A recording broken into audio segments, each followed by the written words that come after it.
Allah subhanahu wa ta'ala said in the Quran, وَاللَّهُ جَعَلَ لَكُم مِّن بُيُوتِكُمْ سَكَنًا.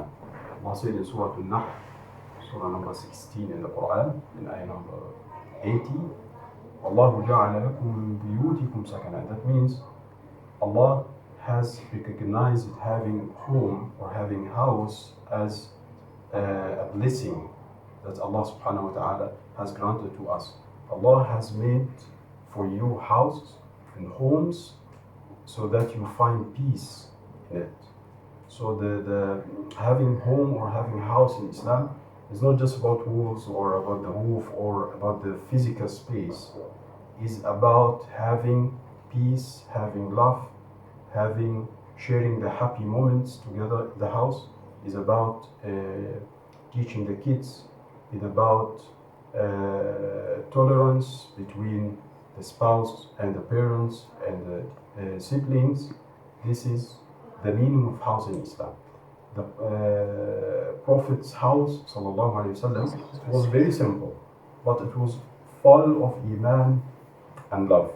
Aisha radiallahu anha, the wife of the Prophet sallallahu alaihi wasallam, she said that the Prophet's mattress, it was made of leather and stuffed with palm fibers. Very simple, but have a look at the house of the Prophet ﷺ, how it was full of remembrance of Allah subhanahu wa ta'ala, full of iman, full of Islam, full of love, full of ibadah.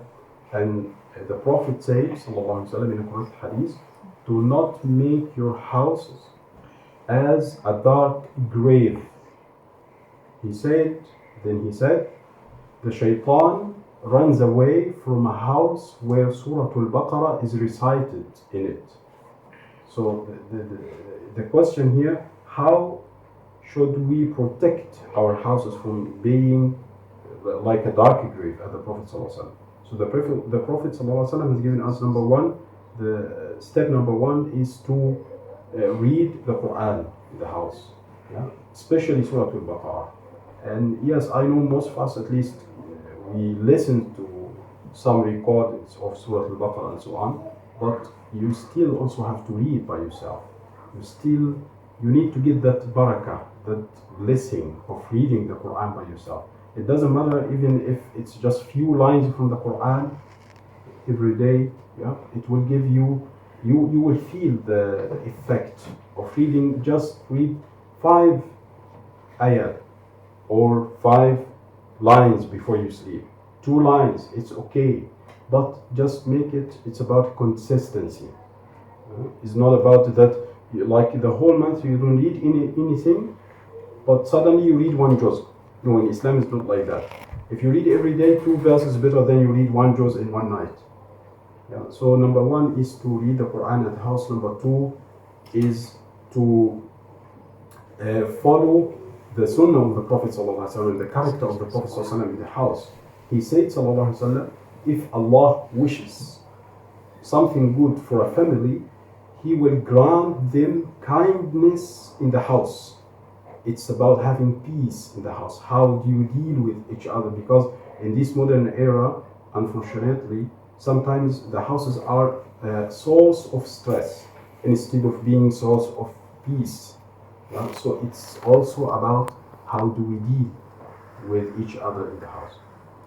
So I don't want to talk too much, but having houses in Islam and the blessing of houses in Islam, that too many people, they forget to recognize it as a blessing, is a very long topic. But we just want to make a dua for our brother Azlan and his family, that Allah subhanahu wa ta'ala, may Allah subhanahu wa ta'ala give barakah in this house, inshallah. Ya Allah, give barakah in this house and make it a house full of iman and full of Islam, and make it a house full of happiness. Ya Allah, protect this family, protect them from anything that may harm them. Ya Allah, grant them good health, and let this house be full of happy moments for them. Ya Allah, grant them happiness here in dunya and akhirah as well, and all of us. Ameen. آمين يا رب العالمين. صلى الله على سيدنا محمد وعلى آله وصحبه وسلم والحمد لله رب العالمين.